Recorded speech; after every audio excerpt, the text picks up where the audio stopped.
Hello, everybody. My guest today is Iba Masood. She is the co-founder and CEO of a company called TARA Intelligence. She's a YC Alum and has been part of Y Combinator's Winter 2015 class. She was recently awarded Forbes 30 Under 30 for the 2018 list under the field of enterprise technology.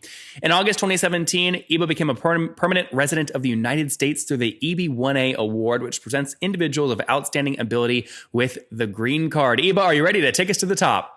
Yes, I am. Oh my God, Thank you for having me. I'm so curious about so many things, ranging from the green card to the company to everything. But let's focus on the company. Tell us what you do and how do you make money?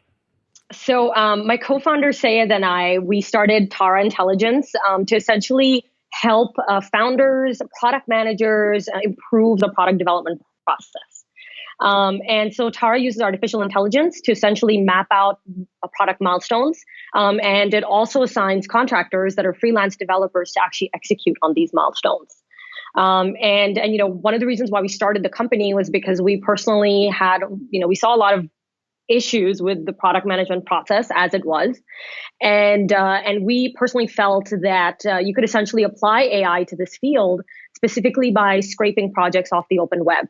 So my co-founder is a roboticist. I'm a financial analyst, and we kind of came together because we met freshman year of college. But yeah. But there is no bigger pain point than the product manager with the scope documents from design, trying to communicate the scope clearly, efficiently, and effectively to the development team, understanding what goes in the next 2-week sprint, and then seeing if it actually gets delivered, and then applying, multipliers per developer because, this one, it's actually 1.5 times what they say, and this one, it's actually they're way faster than what they say. I could never figure that out manually with a human. How do you figure it out with artificial intelligence? So it actually took us about 2.5 years to just figure out our data structure. So Sayed, because he's a roboticist, he built a team of mechanical engineers, machine learning engineers. And as a team, what we did was we figured out that we could actually scrape the open web, essentially open source platforms that already have existing code and existing software projects. So we used roughly about our early data set included about 5,000 software projects. And we used that to train our system to understand that, okay, with an iOS app, if the iOS app requires a 2-sided marketplace, here are the typical milestones, tasks, and this is the typical timeline. So it took us a while to actually get data that was clean and then to figure out how to scrub that data and build out the platform. But what we did during that time was as we were building out the overall neural network, we were doing a lot of things manually at the beginning. So we actually brought product managers on board on our team. We had about 10 to 15 contractors early on that were actually, running the scoping process. And we were comparing results between what the AI could do versus what human product managers were mapping out. And what we found was that there was about 70% of an actual product manager's time was really going into the scoping process and understanding and figuring out how the work should be divided. Week by week. And we realized that a lot of this work could be automated by learning from what had been done in the past. And specifically by looking at open source projects, because we, as a company, we have this hypothesis that open source projects are one of the most efficiently run projects as a whole, because typically when people are pursuing side projects, they have a timeline and they need to get things done quickly, but they like to also pursue shortcuts that are actually efficient in nature that can use some level of open source code to get to where you need to be. Mm-hmm. So these kind of hypotheses really formed our early product. And so what we were surprised by was that initially we thought Iba, real quick, before you tell me surprises, so what's your pricing model today? Is it a pure SaaS platform or is it a marketplace charge? It's both. So what we do is we have the licensing model. So large enterprises, they typically come in and they have annual contracts, and that's licensing for the scoping software. And can you give me general? I mean, are we talking like $100,000, $1 million, $10,000 annual? Like average, would you say is what per year? So we're looking at about 120K annual. Okay. And then on top of that, there's also marketplace charges. So one of the things we're introducing over time are API connections, API integrations to actually help make the project or the software development process more efficient. Yep. Yeah. So like when I think of like the closest thing to you that I have personally used, I think of TopTal, which is just hiring developers. I still have to manage scope and everything. I don't think they have AI on the back end. So how do you manage to convince top tier development talent to work through your platform versus TopTal or versus going in-house at a company? Yeah. So, what we found, so I actually personally was a freelancer on these platforms, me and Sayed, both of us. So what we did was we were freelancers on those platforms for about 2 years or so, 1.5 to 2 years. We found that the average developer was being paid about $200 on the leading freelance marketplaces like Upwork. Per hour? And they had to $200 for a small widget project. Okay. And so they would need to take at least 10 to 18 of those projects in a month so that they could make like a sizable income. And we're like, okay, what if you could make that sizable income with just one project that was typically with like a larger enterprise and had higher payouts? So that was like our pitch to developers when we were building out the marketplace very early on.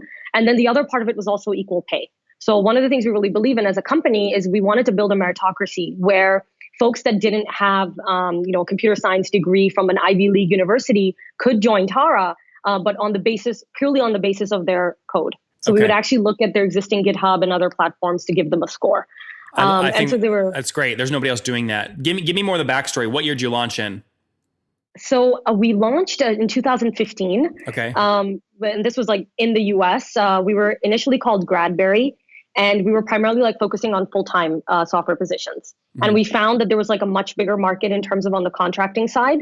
Plus, we found that companies were more willing to allow AI to make the recruiting decision when it was primarily for freelance positions. Mm-hmm. So even with full-time, they were still not willing to like allow an algorithm to recruit developers specifically that were, that was meritocratic in nature. And what have you scaled to today in terms of total companies using the platform? Really not companies, they're really enterprises. How many enterprises using the platform? So enterprises, we have about 10. Total companies, we have about 65. Okay, 65. Got it. Yep. Why do you, the ones that are not enterprise, why do you not call them enterprise? Is it just a price point thing or it's the nature of how they use you? The nature of how they use us. So, they don't need like, enterprise level security. And they're typically, we classify them as mid-market. With mid-market, we've seen that the need is primarily, and some of these are like sporting goods companies. Some of these they're not your typical technology companies or IT companies, but they need to innovate and iterate on their existing products. So for example, like a sporting goods company wants to make jersey designers, like online jersey designers, so we're seeing that the need is pretty prevalent, not only in tech companies, but also in companies that are kind of like, wanting to innovate. So do those guys come in they can get started with you for under the 120K? Or are you still, that's really your floor is 120? The floor is typically 120. Okay. But what we've seen is we do bring in like mid-market companies for 6-month projects as well. Okay. So we've had like projects come in for about 3 to 6 months where they're typically like starting off with a pilot in some cases. And then once the pilot works out, then they kind of scale up to an annual contract. So I want to talk more about that in terms of churn, because typically projects, like sometimes they're not always going. I'll talk about that in a second. But first, I'm curious about the breakdown. So if you look at your past 12 months, what % of your revenue would you say is from placing the talent versus the annual fees that are pure SaaS? That's a great question. So about 60% of our revenue comes from placing the talent, and about 40% is coming from the software. We do think that, those metrics may change over time, but I think what's more exciting is now, when we first started with enterprise, we were kind of going on a one-off project basis. And what's happening was, so for example, with like the likes of Cisco, we were doing multiple projects within like one enterprise, but it was with different teams. Mm-hmm. So what we're excited to do now is get into multiple teams from the get-go. And the way we're doing that is we're essentially like doing these pilots where we're able to prove out the value with like an initial 5-figure deal. And then from that, move into a 6-figure deal when, they have the confidence to really like scale it up. And so that's what we're pursuing, like specifically this quarter and next quarter. That's exciting. I want to talk more about that, especially your team makeup. But first, just to round out the customer account. So, Iba, can I take the 65 folks at 120 grand ish per year and assume you guys are doing north of 650 grand per month just on the SaaS side of things? Are those numbers accurate?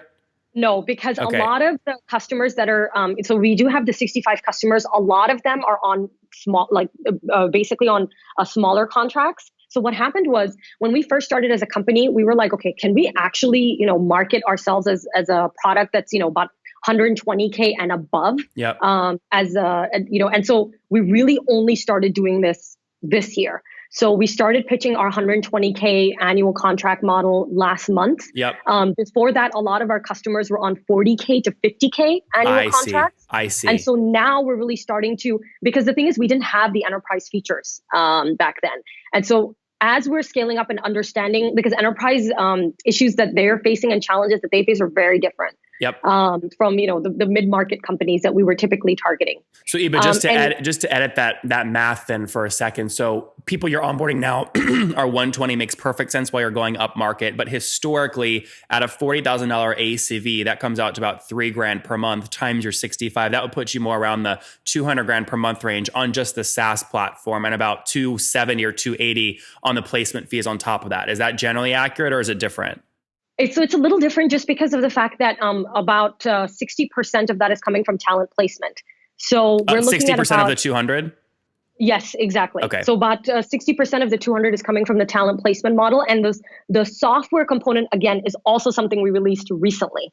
So the software component, yeah, exactly. So software component as well as annual contract in terms of going higher ACV, that really only happened because if you look at our product in general, we released the first version of our platform last year. Okay. So it was like about 6 months ago that we released a version that was, fully functioning, that could actually scope out at least about 40% of your build and could, really take you from scoping all the way to performance analytics. But it's fair to say you just recently, or you're getting ready to pass that $200,000 per month mark when you combine both revenue streams. Is that accurate? Yes, exactly. So we're over the next 6 to 7 months is really, I think, going to be critical for us. Because one of the things we're realizing is that we're able to get to a higher account value with a lot of the enterprise customers we're talking to, specifically, even if they're just coming in on about 120K for 3 to 6 month pilots. Yep. So we're actually seeing an opportunity to grow beyond the 120K ACV as well. But we essentially need to get our enterprise security features up and running, which are another ballgame. It's an exciting time to be in. Before we talk more about, again, that plan over the next 6 to 7 months, growth-wise, what are you growing at year over year? Is it 50%, 100%? Right now, it's about 140%. Oh, wow. So if I go back 12 months from today, you were doing about $80,000 a month. No, we were doing way less, actually. How little? We were doing about 20K. Holy mackerel. So back at the end of December 2016, you're doing $20,000 a month then. So, you've more than 10x since then. That's the plan, basically, because a lot of the revenue is coming in on a per project basis.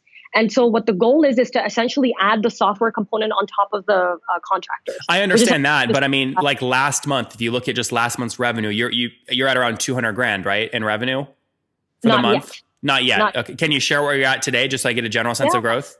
Yeah. So as of this month, we're looking at about 80K MRR. Okay. And so but we're actually going to go from 80K to about 140K in the next 2 months. Great. Because of the enterprise deals that we're almost about to close.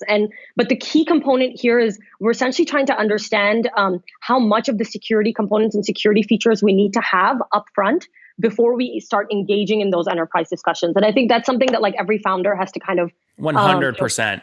Yeah. So just to go back and correct the ARPU for a second, at $80,000 a month today at 65 customers, each one's paying about $1,200 a month. That's more right? But moving forward, you're going up, which I completely get. Now, let me ask you a question. You said you just added the software component. Was that because you were having churn issues on just the placement model? It was too lumpy? It was actually because that was the plan from day one. Mm-hmm. So for us, what we wanted to do was we wanted to build scoping software that was essentially able to take on the specific customers that we were onboarding. And what we found was we needed to close a lot of these per project, we need to close a lot of these accounts on a per project basis to actually get the software to learn. That was essentially our goal. So a lot of the scoping, a lot of what the software does today was being done manually, and we didn't want to charge for it. We were like, you know what, this is something I think we can offer for free to our customers. But then as customers are now coming in, they're onboarding more projects. So we're seeing an average of about 8 to 9 projects being onboarded onto the system rather than the 1 to 2. Now the goal is to essentially utilize more of the machine learning capabilities of the software, because it takes time. That's the thing. Building building ML software that actually works takes a lot of time because you really need to figure out your data structures from day one. What do you see yourself being though? Like, I mean, because look, TopTal is hitting you on just the marketplace side. That's all they do. And then there's other companies that just do some of the AI, machine learning, that kind of stuff. You're fighting two wars. I mean, is there one you're generally trying to go more towards? I think our goal is to essentially become an end-to-end platform, because at the end of the day, how we look at our company is that we look at the product being at the center and the core of just about everything that the company, that our customers have to do. So if you place the product at the core, then hiring, analytics, API integrations, and as well as the talent that's assigned, a lot of that is a part of the whole product equation. Yep. So because we look at it from that perspective, we believe that more and more enterprise companies are now going to start organizing their teams based on products. And as they become more agile, their need for software development becomes more extensive. How much have you given? Go ahead. And so I think what we've seen is that what really differentiates us in terms of within the competitive landscape is the ability to do not only do the scoping, but then also do scoping, talent placement, as well as the performance analytics in terms of how the developers are performing over time. So we do think that we're going to be partnering with other existing marketplaces where we can pull talent from. But the goal is to provide that end-to-end platform, because that's really where we've seen the need, so that the PM doesn't need to go to recruiting. Why would TopTal give you access to their talent though? I don't see what's in it for them. We're not looking at TopTal. We're more like looking at Upwork. We're looking at platforms that have, a larger base of contractors specifically, as well as, with. I don't think TopTal is going to give us access to their talent. What we're doing today is that we're offering talent, more opportunities to make money, because we have TopTal developers on our platform too. It's not like every developer just joins one platform. They usually join multiple. Well, it just depends on their availability. And then they go deep on the ones that make them the most money. I know TopTal's numbers, they're significantly larger than what you guys are at. That's what I'm trying to understand, is what you have that they don't have is the software component, is the scheduling component, the machine learning, the AI. But what you're telling me is, no, you want to keep doing both. I think that time will really tell, because the main thing is that with the machine learning component, what we've seen is the reason why developers like using Tara is because they don't have to do the scoping part. On TopTal and all these other platforms, you as a developer have to sit down, scope out your milestones and tasks, and answer every question that the client has, specifically on the spec side. With Tara, the entire process is being managed through our platform. Mm-hmm. So I think that's what really excites us, where developers can spend more time coding and less time managing scope. Iba, have you given up equity or are you bootstrapped? Yes. So we just raised a $3 million round for our seed. Okay. So, and is that total you've raised, or what have you raised in total? Yes, total. 3 million. Okay. Got it. And walk me back through, so you launched in 2015. What are you at now today in terms of total team size? So we are at about 12 people today. Okay. And we didn't launch in 2015. We started developing the product in 2015, because it takes 2 to 3 years just to build out an ML platform. I mean, when did you have your first paying customer? Our first paying customer came in last year. So how were you feeding yourself the first 2 years? So the first 2 years, so we had just graduated out of YC. We had raised about $400K post YC. So that was essentially what was keeping us going. How many of your clients are YC? They went through the YC program, or they're part of the YC network? I believe 2. Oh, 2. Okay. Not a ton. Why aren't more using it? I think that we've just been so focused on mid-market and enterprise. I think we just haven't really, given much thought to like specifically focusing on startups, just because enterprise and mid-market are a completely different beast. Well, I mean, I would put Weebly's not a startup. They're doing well north of 24 million in ARR, but I'm not talking about current people in the YC program. I mean, YC network, YC alums. I think that'd be an easier sale for you because you guys share that common bond. I'm curious why more of them aren't using you. I think it's just because we haven't specifically like sat down and looked at how many of the YC customers we can onboard and what's our startup strategy. Because the thing is that with our platform, we're really trying to like specifically focus on enterprise. That's always been our goal. Iba, just to be clear, I'm referencing enterprise companies that went through YC many years ago, like Weebly, which is very much an enterprise-sized company. So when I say enterprise, I'm talking about typically like publicly traded companies. I see. So we're looking at companies that have thousands of engineers under their belt, and they're essentially looking to figure out how to optimize the scoping process. I see. Because what we've seen that when we talk to startups and smaller, and I mean, if you're south of 1,000 employees, then you're typically not dealing with the issues that large enterprises facing. Yeah. And we think that we can optimize our platform by specifically focusing on larger publicly traded companies, because the system will learn faster. We can get hundreds of thousands of projects from one large enterprise. And once we've actually conquered that area, we think that we'd be able to specifically focus on startups later down the line. What's your churn? What's your churn today?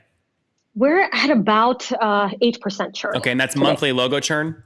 Yeah. Okay, and then what are you spending to acquire these customers? We're spending a lot.